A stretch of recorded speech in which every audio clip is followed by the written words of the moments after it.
사도신경으로 신앙 고백하시겠습니다.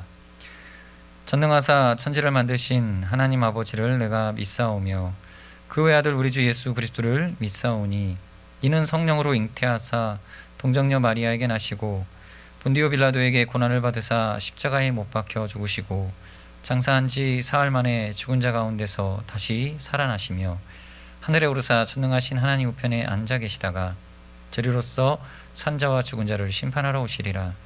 성령을 믿사오며 거룩한 공예와 성도가 서로 교통하는 것과 죄를 사하여 주시는 것과 몸이 다시 사는 것과 영원히 사는 것을 믿사옵나이다. 아멘. 같이 찬양하며 하나님 앞에 아름다운 목소리로 찬양 드리면서 예배 자리로 나아가겠습니다.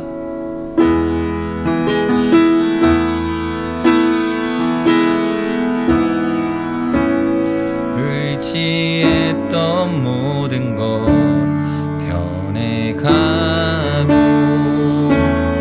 억울한 마음은 커져가네.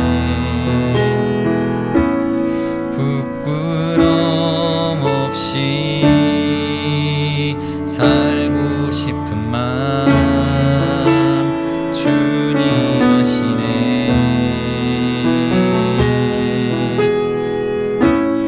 모든 일을 선으로 이겨내고 죄의 유혹을 따르지 않네. 나를 구원하신 영원한 그 사랑 크신 그네 날 붙드시네. 주어진 내 삶이 작게만 보여도 선하신 주 나를 이끄심 보내. 중심을 모시는 주님만 따르네. 날 택하신 주만 의지해. 보이는 상황에 무너질지라도 예수 능력이 나를 붙드네. 보이지 않아도 주님만 따르네. 내 평생 주님을 노래하리라. 우리 다시 한번 고백하겠습니다. 의지했던 모든 것 변해가고 억울한 마음은 커져가네. 부끄럼 없이 살고 싶은 부끄럼 없이 살고 싶은 마음 주님 아시네. 주님 아시네. 모든 일을 선으로 이겨내고 모든 일을 선으로 이겨내. 죄의 유혹을 따르지 않네. 죄의 유혹을 따르지 않네. 나를 구원하신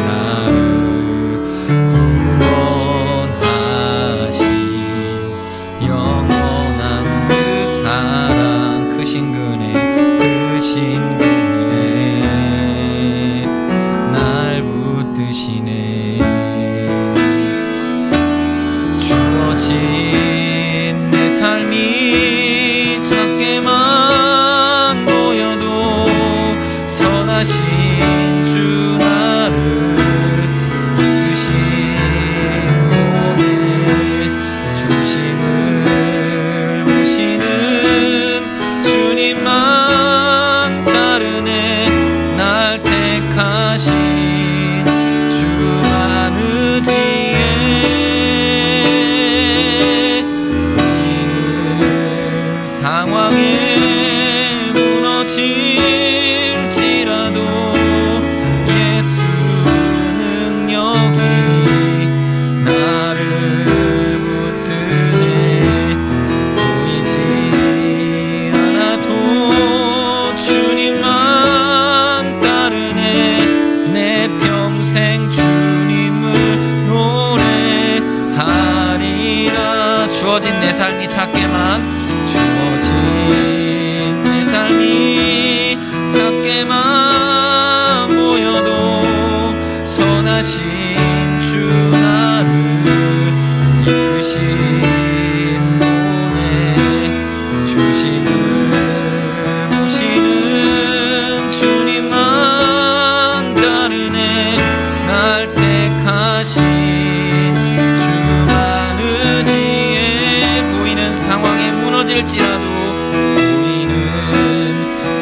땅에 무너질지라도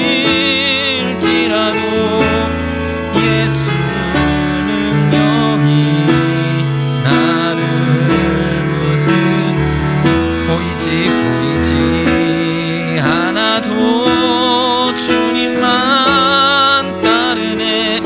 내 평생 주님을 노래하리라.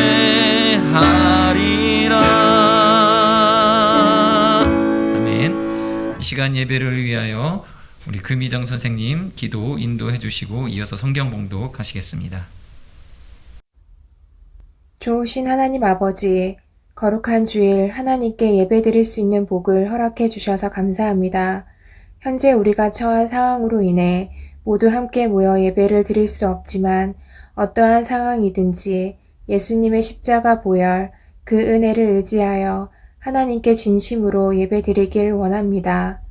하루하루를 살아가면서 불확실한 미래와 삶의 무게로 인해 걱정과 염려가 생겨도 주님을 의지하고 그 걱정과 염려를 모두 주님께 내려놓고 참 평안을 누리길 원합니다. 마음을 강하게 하고 담대히 하라. 두려워 말라. 놀라지 말라.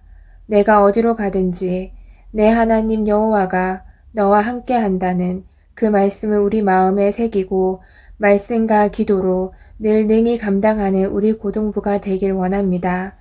이 시간 하나님의 말씀을 드릴 때에 전하는 목사님과 그 말씀을 듣는 우리 모두에게 은혜가 되게 하시고 하나님이 온전히 기쁘게 받으시는 예배 되게 해주세요. 우리를 구원하신 주 예수 그리스도의 이름으로 기도드렸습니다. 아멘.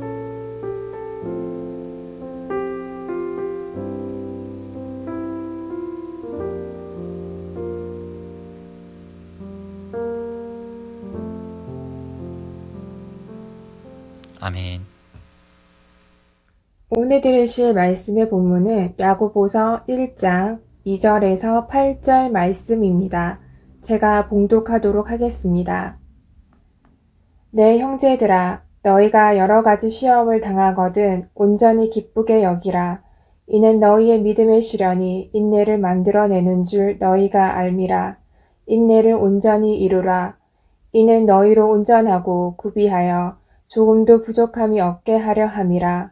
너희 중에 누구든지 지혜가 부족하거든 모든 사람에게 후히 주시고 꾸짖지 아니하시는 하나님께 구하라. 그리하면 주시리라. 오직 믿음으로 구하고 조금도 의심하지 말라. 의심하는 자는 마치 바람에 밀려 요동하는 바다 물결 같으니 이런 사람은 무엇이든지 주께 얻기를 생각하지 말라. 두 마음을 품어 모든 일에 정함이 없는 자로다. 아멘. 여러분 친구들 가운데 혹시 눈에 띄게 큰 다이아몬드 반지를 손에 차고 왔거나 목걸이에 큰 다이아 목걸이를 하고 왔다라고 한번 생각해 보십시다. 우리들 일단 보면 와 예쁘다, 와 멋있다 하는 생각도 들지만 동시에 드는 생각은 저 다이아몬드 반지가 진짜일까? 저 다이아 목걸이의 다이아는 진짜일까? 라고 하는 그 의심이 먼저 머릿속을 스쳐 지나가게 됩니다. 또 이 학생들 가운데는 뭐 그 존재만 알고 있는 비싼 옷들 있죠. 뭐 이렇게 한정판 운동화라든지 이런 것들을 여러분들의 친구가 신고 오고 입고 오면 뭐 아는 친구들은 와 알아보면서 멋있다, 와 대단하다라는 생각도 들지만 동시에 저게 과연 진짜일까? 라고 하는 생각은 그냥 자연스럽게 들어오는 생각일 것입니다. 예, 이런 의심들이 우리 가운데 있는 이유는 뭡니까? 이 세상에 가짜가 분명히 존재하고 있기 때문입니다. 이러한 진정성에 대한 의심은 어디에서 말미암았겠습니까? 세상에 거짓이 존재하기 때문에 나온 결과입니다. 슬픈 현실입니다. 만약에 이 세상에 거짓이 없다면 의심도 사라져 버려야 하는 폐기 대상 중에 하나입니다. 그래서 여러분 의심은요, 물론 우리가 당연히 있을 수밖에 없는 것이지만 사실은 그렇게 환영받는 태도가 되지 못하는 것이죠.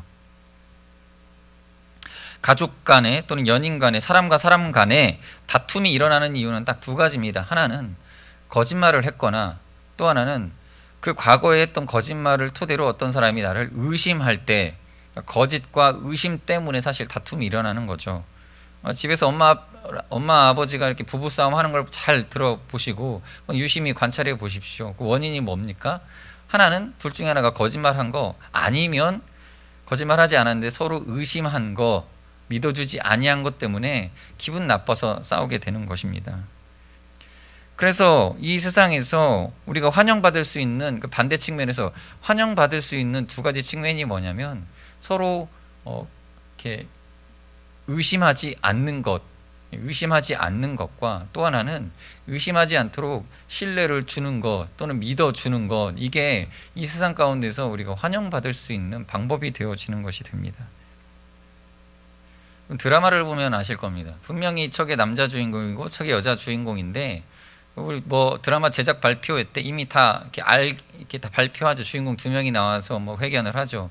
그래서 우리는 주인공이 누군지를 압니다. 근데 이제 막상 드라마를 딱 보면 이제 연기할 때 연기를 하죠. 그래서 누가 봐도 저 남자가 남자 주인공이고 저 여자가 여자 주인공인 걸 알 수 있는데, 남자 주인공보다 더 멋있게 나오는 다른 배역이 없습니다. 또 그 여자 주인공처럼 이렇게 뭐 서툴고 또 뭐 실수를 많이 해도 저렇게 귀여워 보이는 그런 다른 배역이 없습니다. 누가 봐도 남자 주인공, 여자 주인공이고 이 둘이 서로 사랑하게 될 것이다라고 하는 그런 기대감을 갖게 만드는 그러한 내용, 스토리 전개 속에서 사실 이 남자 배우와 여자 배우가 서로가 서로를 사랑하게 될 것을 전혀 모르는 사람처럼 등장해서 서로 확인되지 않았지만, 그러나 서로 알 수 없는 묘한 관계 속에서 점점 두 사람이 사랑하게 되어지는 것을 우리에게 보여줍니다. 그런데 그러한 사랑의 관계가 확실히 드러나기 전에 먼저 등장하는 게 있습니다. 뭐냐면 악역이 등장을 해서 둘 사이를 막 헤집어 놓습니다. 분명히 그냥 두 사람이 서로 사랑하고 이야기가 전개되면 뭐 그렇게 돼도 상관이 없을 것 같은데, 꼭 악역이나 어떤 안 좋은 상황들이 등장을 해서 두 사람이 도저히 사랑할 수 없게끔 방해를 놓습니다. 그런데 그 드라마의 내용은 결국은 이 남자가 모든 상황과 역경을 이겨내고 이 여자 주인공과 사랑을 이루어내는 그런 내용으로 이어지지요. 역경은 무엇입니까? 그냥 이 남자가 이 여자를 진짜 사랑하고 있다라고 하는 그 진정성을 드러내는 증거가 될 뿐입니다. 영화 보시면 이 남자가 여자 주인공이 이렇게 어떤 깡패들 조직에게 납치되었습니다. 그러면 남자 주인공이 뭐 정말 이 여자를 사랑하는지 사랑하지 않는지 뭐 대사 속에서는 알 수 없는데, 이 남자가 목숨을 걸고 이렇게 차를 몰고 들어가서 그 깡패들이 숨어 있는 아지트를 꼭 그 드럼통 몇 개 이렇게 있는데, 그런 데 가서 막 차로 그 셔터문을 때려 부수고 들어가서는 그 수도 없이 많은 깡패들을 다 두들겨 패면서, 그리고 또 쉽게 이기지도 않아요. 몇 대 맞고 막 거의 죽을 똥살똥 할 때에 이제 결론이 이제 나기 시작하죠. 결국은 그 여자 주인공을 구해내고 두 사람이 뭐 사랑에 뭐 이렇게 키스를 나눈다든지 함으로써 이 남자의 사랑이 이 모든 어려움을 극복하는 것을 통하여서 그 사랑이 뭐 말로 나레이션 길게 하지 않아도 이게 진짜 사랑이구나, 진정한 사랑을 이 남자가 품고 있었구나를 보여줌으로써 이 사랑이 완성되어지는 모습을 보여줍니다. 누가 봐도 저 남자가 저 여자를 진정 사랑하는구나 라고 하는 그러한 증거가 다 이미 시청자들에게 보여진 다음에 클라이막스 장면에서 이 남자 주인공과 여자 주인공이 뭐 아무 말 없이 분위기가 묘하게 흐르더니 키스를 하고 이렇게 이 내용이 이제 마무리가 되어지죠. 물론 이게 현실 속에서 이런 식으로 했다가는 바로 경찰에게 이 사건이 접수가 되고 그러면 굉장히 곤란한 상황에 처할 텐데, 뭐 드라마를 보는 내내 이미 이 남자의 사랑의 진정성이 다 드러났고 이 여자의 그 순전함이 다 드러났기 때문에 아무도 이에 대해서 이의를 제기하는 사람이 없게 되는 것이죠. 마찬가지로 우리의 인생 가운데에 이 믿음의 시련이 존재하는 이유는 무엇입니까? 진짜를 드러내기 위하여, 우리가 진짜 하나님을 사랑하고 있고 진짜로 하나님을 믿는 것을 증거하고 보여주기 위하여 이 세상에는 이 사단의 악역이 이 활기를 침에도 불구하고 그 상황들을 우리가 통하여서 우리의 믿음을 하나님께 드러낼 수 있는 것입니다. 악역이 존재함으로 인해서 우리의 믿음의 진정성이 드러나게 됩니다. 그리고 그렇게 드러난 진정성에 하나님께서 감동을 받으시고 우리 또한 하나님의 사랑의 진정성을 알고 있지요. 약한 사단이 예수 그리스도를 십자가에 못 박아 죽게 함으로써 자신은 승리한 줄로 알았겠지만 그것을 통해서 드러나는 것은 하나님이 우리를 얼마나 사랑하셨는가, 또 우리의 죄를 어떻게 사하셨는가에 대한 확실한 증거를 보여줄 뿐인 것입니다. 그래서 우리는 그 하나님을 믿어 의심하지 않는 것이고, 이제 우리의 인생에도 또 어떠한 그 믿음의 시련이 올 때에 우리가 우리의 믿음을 온전히 붙들음을 통하여서 하나님 앞에 진정한 우리의 하나님을 향한 믿음을 보여드릴 수 있는 것입니다. 여러분, 나무가 있습니다. 이 나무가 그 품종이 포도나무이면 그 포도나무라는 정체를 숨기지 못하고 결국은 그 때가 되면 포도나무 열매를 맺게 되어지죠. 또 무화과 나무는 무화과 나무라고 하는 그 품종에 이미 정해진 바가 있기 때문에 때가 되면 그 속성대로 무화과 열매를 맺을 수밖에 없습니다. 마찬가지로 우리가 믿음의 사람이고 하나님께 믿음을 받으면 이 여름이 지나고 겨울이 지나고 이 시절이 지날 때에 자연스럽게 잎사귀를 내고 꽃을 내고 또 그 믿음의 열매를 맺을 수밖에 없는 것입니다. 어떤 방식으로든 우리는 우리의 믿음이 드러나게 되는데, 그것이 시련을 만나든 어떠한 좋은 우리가 복을 받아서 복을 누리든 어떤 상황이 되든 이 시련에는 인내로 또 하나님 주신 축복에는 감사로 당연히 그 열매가 맺어질 수밖에 없고 드러날 수밖에 없는 것이라는 것을 우리 인정해야 됩니다. 그래서 우리는 때때로 시련을 만나면 기쁘게 여겨야 됩니다. 어려움을 우리가 만나게 되면 즐겁게 여겨야 됩니다. 왜냐하면 이로써 우리가 값진 믿음의 인내의 믿음의 온전한 열매를 맺을 수 있기 때문입니다. 하나님의 사랑에 살아계심에 대한 증거는 다른 것이 아니라 바로 하나님을 신실하게 믿는 우리들입니다.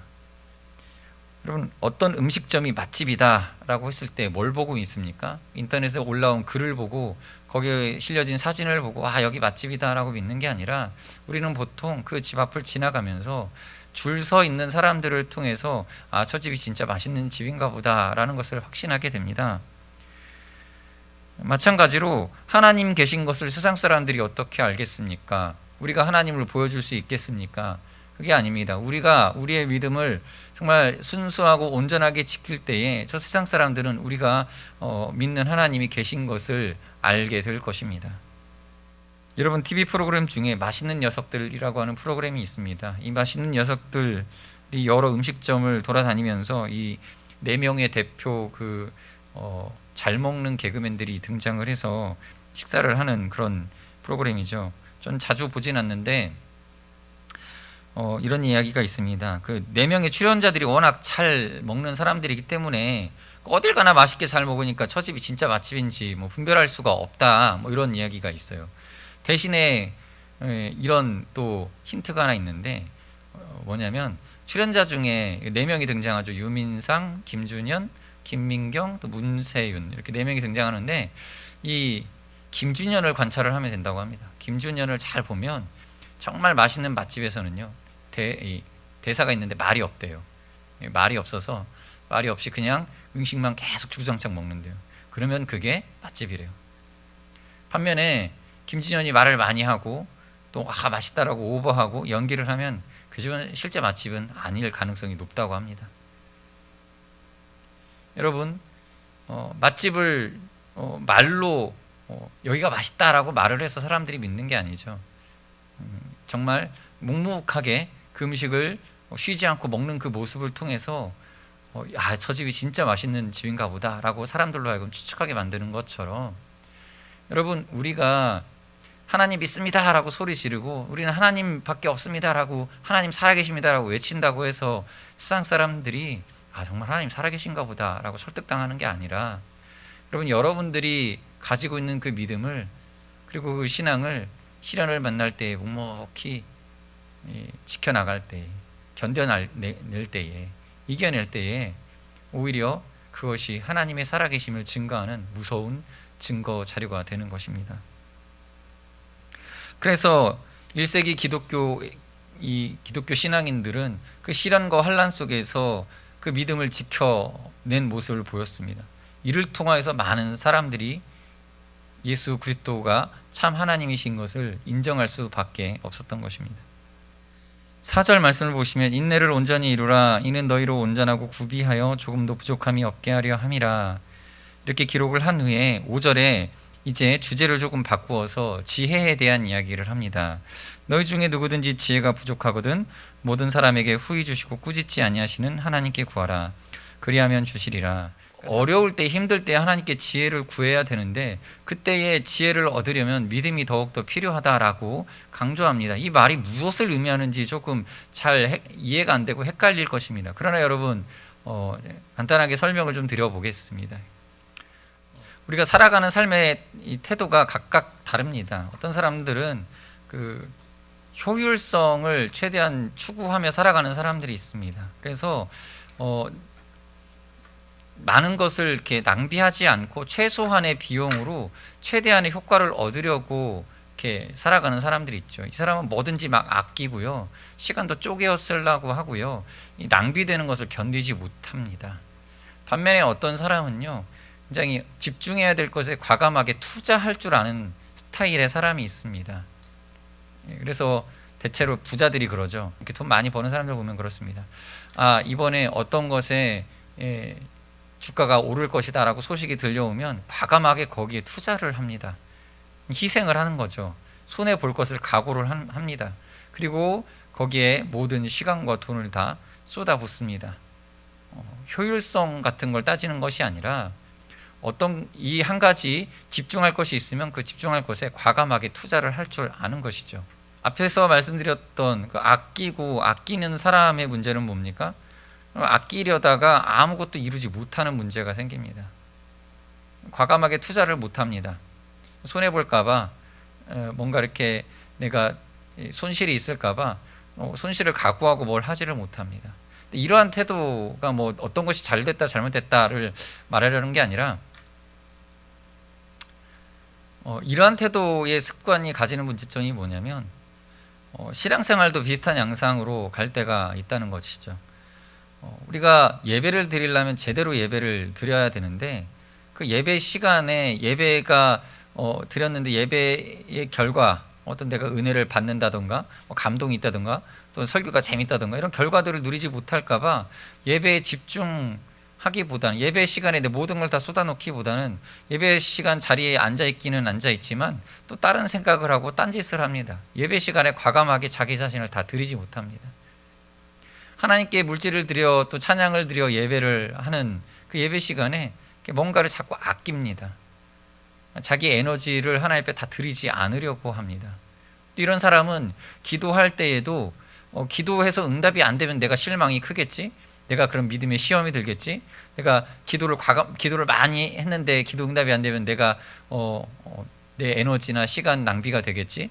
그래서 과감하게 다 그 시간을 기도의 시간으로 온전히 드리지 못하고 그냥 식기도 하듯이 그냥 잠깐 기도하는 것으로 자신의 기도를 다 했다라고 그냥 스스로 위로할 때가 하는 그런 기도 생활을 하는 사람들도 있습니다.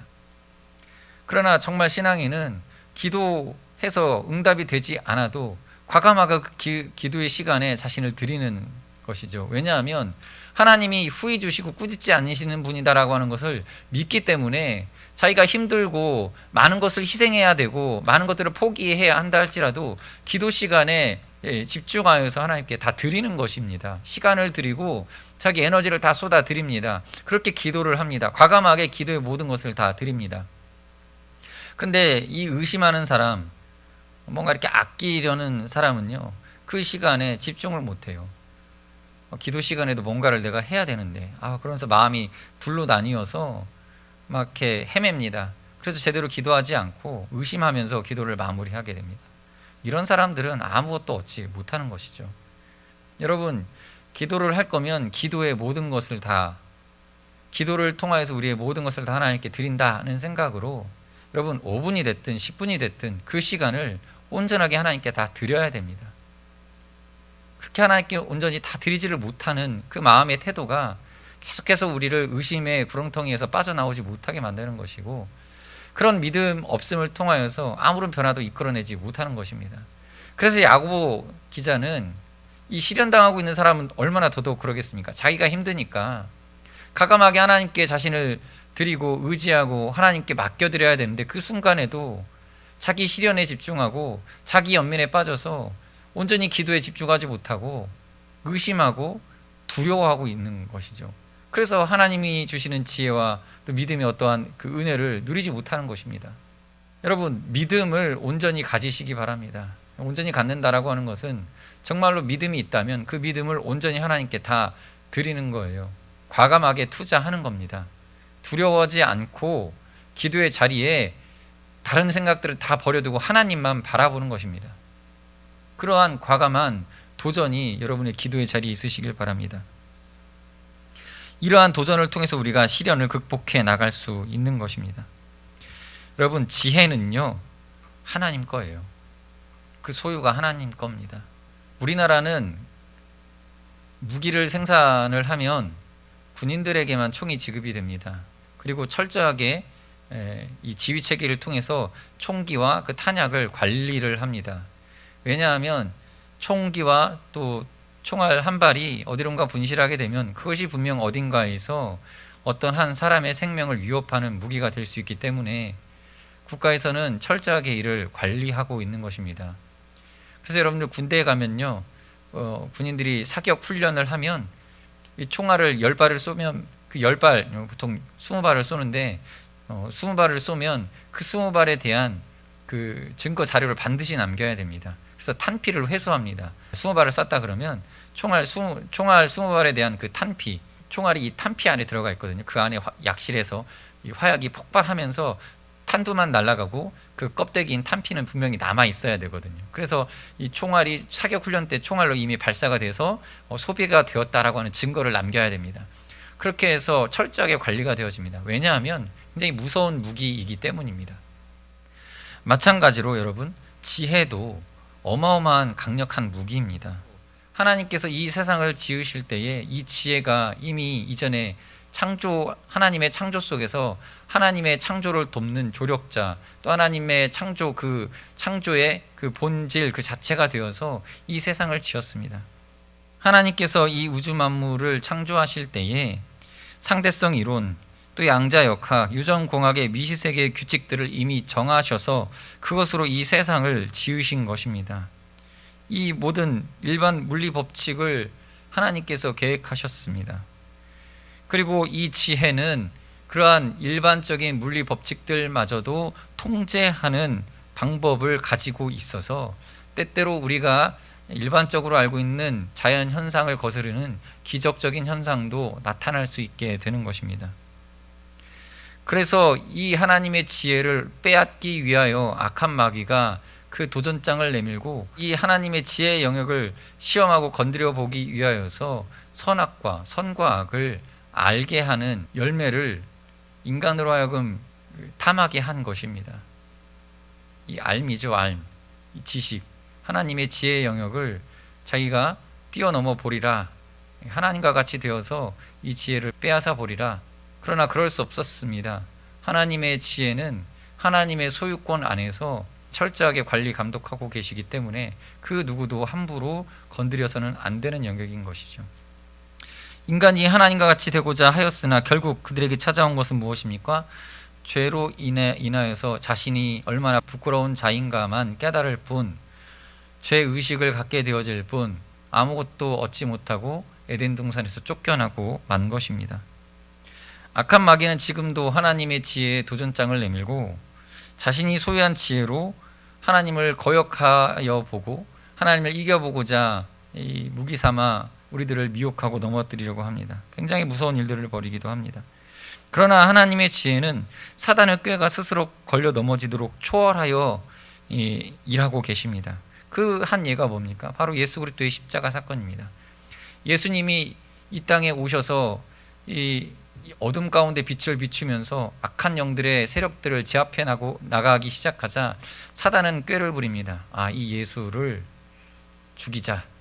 이 예수를 죽이되 그냥 죽이지 말고 저 예수가 하나님께 저주받은 자인 것처럼 사람들 앞에서 나무에 매달아 죽이자라고 이 꾀를 썼습니다. 그러나 하나님께서는 그 악한 사단의 꾀를 이용하셔서 도리어 우리가 예수 그리스도로 말미암아 우리의 모든 죄를 용서받을 수 있는 그 제사를 완성해 주셨습니다. 하나님의 지혜는 악한 사단의 지혜를 초월하여 그 지혜를 오히려 역이용하고 우리에게 영원한 생명을 허락하여 주신 승리의 지혜인 것입니다. 그래서 성경에 드러나는 하나님의 지혜와 모략을 잘 보면 그 악한 자들의 악함 위에서 오히려 그들을 통제하고 조절하며 의인들이 핍박을 당하고 어려움을 당하는 상황이 닥쳐온다 할지라도 인간의 자유의지가 비록 하나님 앞에 순종하지 아니할지라도 오직 하나님의 초월하신 지혜가 이 모든 사망을 생명으로 바꾸고 굴욕을 오히려 영광이 되게 하며 모든 교만한 것은 낮추시고 겸손한 자를 높이시는 역설의 놀라운 능력을 발휘하는 지혜로서 우리에게 드러나 있는 것입니다. 그래서 우리는 하나님을 이뤄내게 만들므로써 진짜 어머니가 누구인지를 보이게 만든 이 지혜, 이러한 지혜가 사람의 머리에서 나올 수 있는 것이 아니지요. 하나님의 지혜는 인간의 이성과 판단력을 뛰어넘어 존재하고 있습니다. 그래서 하나님의 지혜는 우리의 이해의 영역 안에 다 담을 수가 없어서 때로는 우리가 이해되지 않을지라도 믿어야 하게끔 하신 겁니다. 그래서 우리에게는 믿음이 하나님의 지혜에 대한 반응으로 존재하는 것입니다. 우리는 하나님을 다 담을 수도 없습니다. 우리의 뇌의 용량을 초월하여 하나님의 지혜가 있습니다. 우리는 오히려 하나님의 지혜를 이해하고 따르는 것이 아니라 일단 따르고 순종하여 유익을 누린 후에 그 다음에 깨닫는 거예요. 그 다음에 깨닫는 겁니다. 먼저 믿고 후에 깨닫는 게 바로 하나님의 지혜가 되는 것이죠. 여러분, 창세기 요셉의 이야기를 보십시오. 요셉이 분명히 자기 형들이 자기에게 절하는 꿈을 꿨습니다. 그 꿈을 왜 꿨는지 모릅니다. 그러나 요셉은 자신이 꾼 꿈에 대해서 말하게 되었고, 그래서 그 때문에 형들에게 미움을 받아서 17살 나이에 노예로 팔려갔습니다. 그런데 왜 노예로 팔려가야 되는지 모릅니다. 꿈에서는 분명히 형들에게 절을 받고 경배를 받는데 왜 그때는 노예로 팔려가야 되는지 모릅니다. 또 조금 시간이 지나자 상황이 나아지는 게 아니라 이젠 그 집 여주인을 희롱했다는 이유로 감옥의 죄수로 전락하게 됩니다. 이것도 이해할 수 없는 것이죠. 요셉은 좋은 꿈을 꿔놓고 갈수록 자신의 상황은 더더욱 안 좋아지기만 하는지 이해를 못합니다. 그러나 하나님을 경외함을 포기합니까? 그렇지 않죠. 그러면서 참고 인내하며 세월을 보냅니다. 그 일을 언제 깨닫습니까? 그 꿈의 의미를 언제 깨닫습니까? 애굽 총리가 되어서 형들이 찾아와서 절하게 될 때, 그때야 이 꿈이 어떠한 의미를 담고 있었는지를 깨닫게 된 것입니다.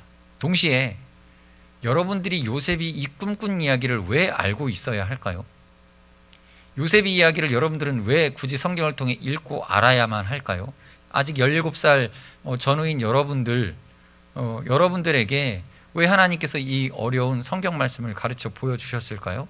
예수님이 이 땅에 다시 왕으로 오실 때에, 그리고 모든 천하 만민이 다 예수님 앞에 엎드려 절하게 될 때에 요셉이 꾼 꿈이 정말로 무엇을 말하는지, 실제로 가리키고 있는 바가 무엇인지를 우리는 아직 알지 못하지만 예수님이 오셔서 모든 천하 만민이 다 주님의 발 앞에 엎드리게 될 때에 하나님의 아들 예수 그리스도께서 모든 왕권을 가지고 이 땅에 오실 그때에 요셉의 이 꿈에 대하여서 우리가 들어야만 했던 이유를 깨달아 알게 될 것입니다.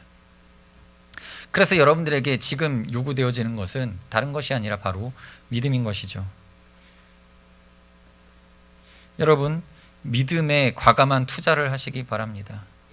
하나님의 지혜에 근접할 수 있는 방법은 딱 하나입니다. 바로 믿는 것입니다. 그리고 믿고 하나님 앞에 지혜를 구하는 것입니다. 그러면 하나님은 당장 우리에게 필요한 만큼의 지혜를 우리에게 허락하여 주실 것입니다. 다니엘이 왜 하루에 3번씩 기도했습니까? 다니엘은 왜 하루에 3번 예루살렘을 향해 창문을 열고 기도했습니까? 그냥 우리가 보통 식당에서 조용히 기도하는 것처럼 아무도 모르게 하듯 기도하면 그건 기도 아닙니까? 왜 남들은 다 조용히 기도하는데 다니엘은 기도한다고 유난을 떱니까? 쳐다보는 사람들도 많은데 잠깐 숨어서 기도하지 왜 드러나게 기도했습니까? 이러한 관점으로 바라볼 것이 아니라 다니엘은요, 기도라고 하는 믿음의 행위에 과감하게 자신의 시간과 또 에너지를 투자한 것입니다. 아무것도 손해보지 않고 신앙생활을 하려 했던 것이 아니라 하나님 앞에서 손해를 본 어떤 상황 속에 내가 사람들과의 관계 속에 손해를 본다 할지라도 하나님께 과감하게 자신의 소중한 것을 드리겠다라고 했던 그 믿음의 결단인 것입니다. 과감한 투자인 것입니다. 여러분, 우리가 시련을 당하고 어려움 속에 있을 때에 그냥 우리의 일상 속에서 기도를 해라, 기도를 해야 된다라고 할 때에 그때 우리 머릿속에는 이런 생각이 듭니다. 아유, 당장 바쁜데, 나 나름 바쁜데 기도할 시간이 어디 있냐고요. 그 기도 시간에 기도하느라 시간 뺏겼다가 남들보다 뒤처져 가면 어떡하죠? 기도했는데 기도 응답이 없으면 나는 손해잖아요. 이런 의심들 속에서 과감하게 하나님 앞에 나아가지 못하는 것이 아니라 성경의 약속을 믿고 하나님은 꾸짖지 아니하시고 후히 주신다는 것을 믿고 지혜를 주실 것을 믿고 그 지혜의 소유권은 하나님 은혜 속에서 하나님의 통제하에서 하나님 앞에 겸손히 뜻을 구하는 자들에게 하나님이 높이시기 위하여 주신다라는 것을 믿고 상주심을 믿고 하나님 앞에 구하여야 합니다. 여러분, 지혜만한 것이 없습니다. 하나님의 지혜만한 것이 없습니다. 하나님께 받은 지혜만한 것이 없습니다. 그 지혜를 구하셔서 응답받는 우리 학생들이 되시기를 바랍니다. 우리 같이 찬양으로 하나님 앞에 기도의 시간을 갖도록 하겠습니다.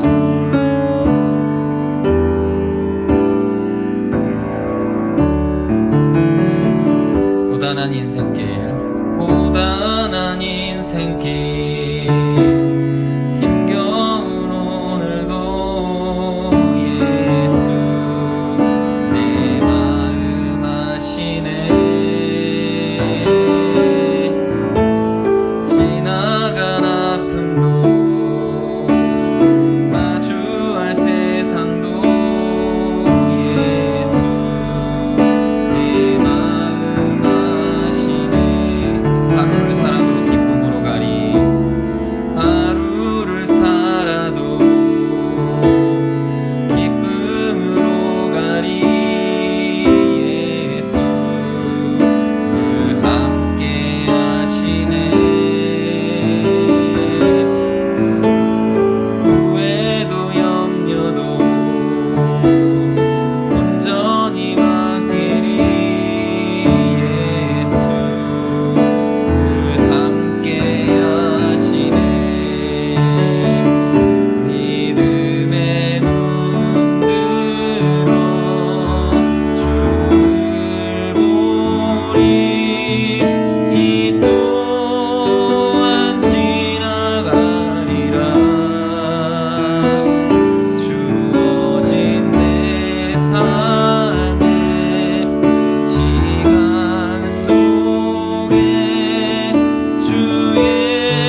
기도하실 때에 여러분의 삶 속에 또 이해할 수 없는 어려움이 닥쳐올 때에 또 시련이 올 때에 우리에게 하나님께서 요구하시는 그 인내의 그 믿음의 열매를 맺기를 원합니다.